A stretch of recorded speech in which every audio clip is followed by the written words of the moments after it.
Hello Pisces, it's umomgtarot, and this is your this is your love and relationships reading. We're going to see what comes up about your special person, your relationship person, what we should know. And at first we're going to do who are we talking about here, Pisces? Let's have a look at the astrology reading cards. Here we go. And if you'd like your own personal reading, check out the description. There's a link to my website. And this is your first card. Leo. Okay, we have Leo energy coming out here for you. So this person is giving us flamboyant energy, boisterous energy, of course. So this energy is flamboyant, dramatic, proud, and passionate. It focuses on the importance of self-belief. Look at you, Leo. Look at you, Leo, with that crown on your head. You know, the ego, the energy, the positivity, the sunshine, the self-expression. So this person does have a lot of fun energy to them, a lot of freedom energy to them, vitality and adventure, but they also have an ego. They also have, you know, that struggle with personal development and purpose and just wanting to dominate and wanting to achieve something, wanting to be admired. So there's a little bit of that. And then your person as well, they have Libra energy to them. And this energy is diplomatic and gracious. It seeks harmony and balance in relationship. So this person is very much about wanting to have good energy around them. They are associated with Venus, which is pleasure and beauty and art and all that stuff, all this positive beauty of life. So this person is giving us a colorful yet crafted kind of energy. They like balance, they like justice, they like to be fair. Okay, but they're also, Libras, they're charming. They are charming and they're usually very attractive. And yeah, let's keep going. Finally, Pisces, you have Aries energy looking right at you. Okay, and this energy is dynamic and spontaneous. Crusading impulsive action is likely with Aries. So you have two fire signs and an air sign, which turns us into a big old busty fire. So let's have a look at your person. Like, what the heck is going on between you and them? What's coming up? What do it say? What do it do? Ooh. Guys, we have a cat. There's a cat in the reading. I am shuffling away at the Angel Tarot. And we're going to see what's going down between Pisces and this person. This person seems like they could get hot-headed real quick. We do have Venus, which is pleasure and luxury, right? But we also have Mars now, that Aries in the mix. And then the sun to kind of amplify that. Aries is ruled by the planet Mars, which is aggression, passion, boldness, which is hot for seduction, but it's also like chaotic when we're talking aggression as far as like fighting, conflict, and war and all that. So Pisces, let's have a look and see what's going on with your person. Person of interest. Okay. All right, some of you guys are not dealing with somebody who has some sadness. They have some inability to look forward at the positive that is in front of them. They keep focusing on the past. So some of you guys have a history with this person that they can't quite get over, that their feelings automatically are affected by, subconsciously affected by. They cannot see things in a different way. So we have, in the original tarot, we have the 3 cups knocked over and you know, the 2 cups upright. And this person's turned towards the tragedy of the water that has spilled from the 3 cups. Wearing their cloak and with their head down, this weighs heavy on them.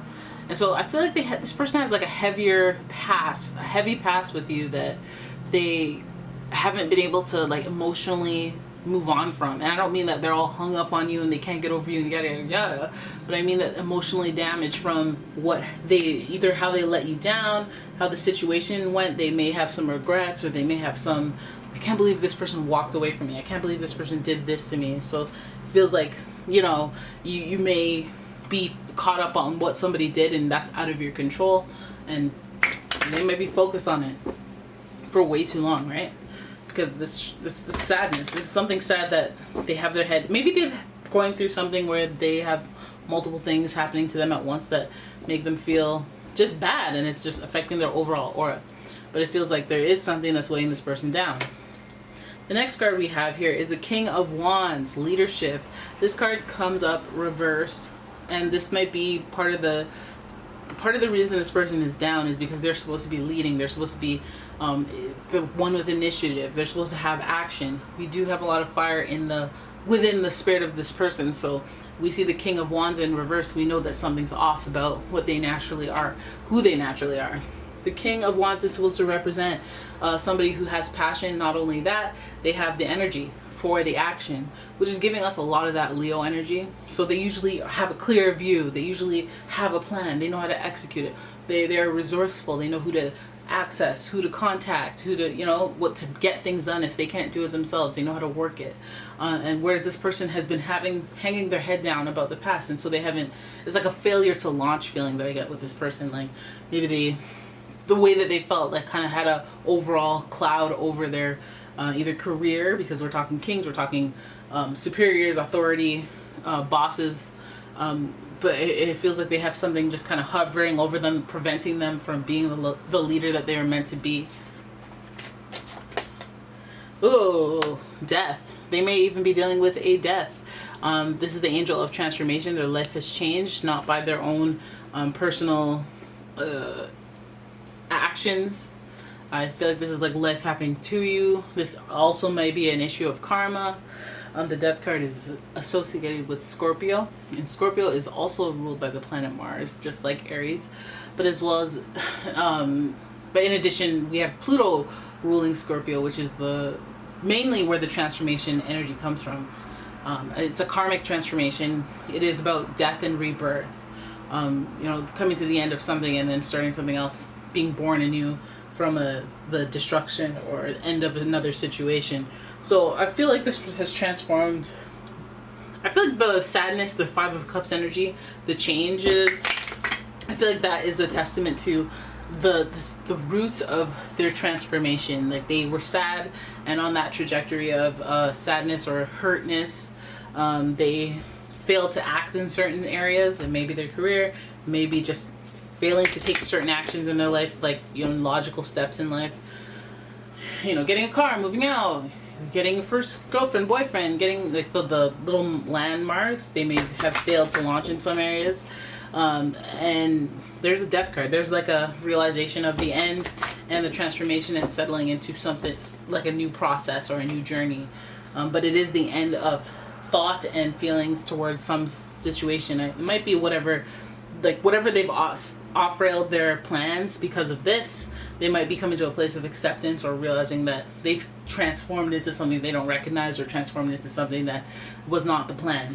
So they're realizing that, and they're having that kind of struggle or that battle, because this card is in reverse. So it's almost like they're needing to accept where they are so they can move forward into the next chapter. But I feel like this person might even be exhibiting some retro behaviors where it's like, damn, that was from grade 4. We're in our damn near 40s now. Like, what are we doing?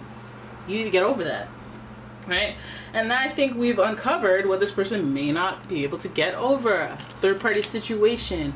Now, it's weird because when I look at this and I'm thinking about your person of interest, and they were sad, at first I go, okay, well, what did they do? And then now that this card is in reverse, as you guys who are familiar with the channel know, when I see this card, Three of Swords in reverse, we know there's a third-party situation, but it being reversed tells us that you might have been the one to introduce that third-party situation. I mean, the handles are there for you to grab, not the person. So I'm wondering, did you choose someone else over them? Did you play games with another party? Was there any complication in that regard? Because this may have affected them. They may have seemingly moved on, but the third-party situation has affected this person. It has added heartache to their aura, their spirit. There's sadness at the beginning.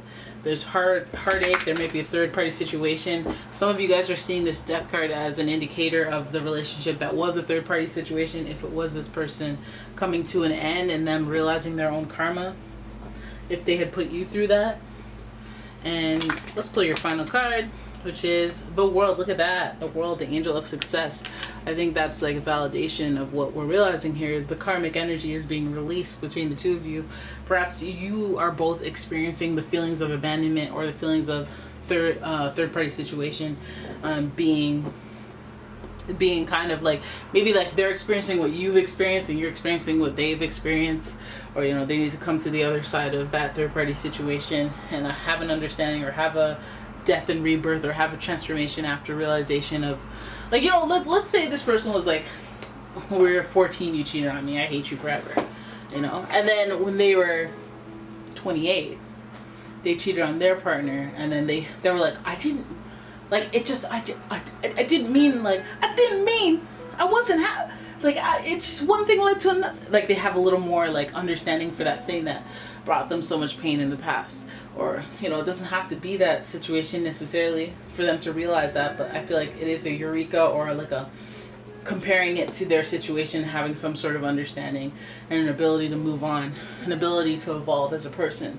We have two powerful major arcana cards that really bring in the transformation, the change, the synthesis in life that makes you move from just that chapter of your life where you're like sad and depressed, or, you know, trying to process what's happening, to the next chapter where you're like a warrior that's like, all right, you know, competition's over, party's over, next. Now I have curly hair. Now I'm a baddie with an addy, you know? So it feels like that's what's coming up. This world card gives us a little bit of that Saturn energy. It's about learning lessons, transforming because of it. You know, you accept challenges in this life so that you can gain wisdom, and that's what this experience with this person is about. I feel like this person gives you this amazing lesson that is hard to get through, realization about the value of relationships, realization about how things make other people feel. They're giving you that database, giving you that catalog, that library of information and experiences that'll help you achieve the best possible outcomes when you're in scenarios like this again. If you are, okay? So you could be dealing with a Leo, Libra, Aries, it could be a Scorpio. Yeah, and there it is. That's your reading. I hope you guys enjoyed it. If you did, please give the video a thumbs up and subscribe to the channel. Leave a comment, share the video, and if you'd like your own personal reading, please check out the description. There's a link to my website as well as a link to my Etsy shop, and I will see you guys in the next one. Bye-bye. Bye-bye. Where's my remote? What's going on? There's my remote. Okay, bye for real this time.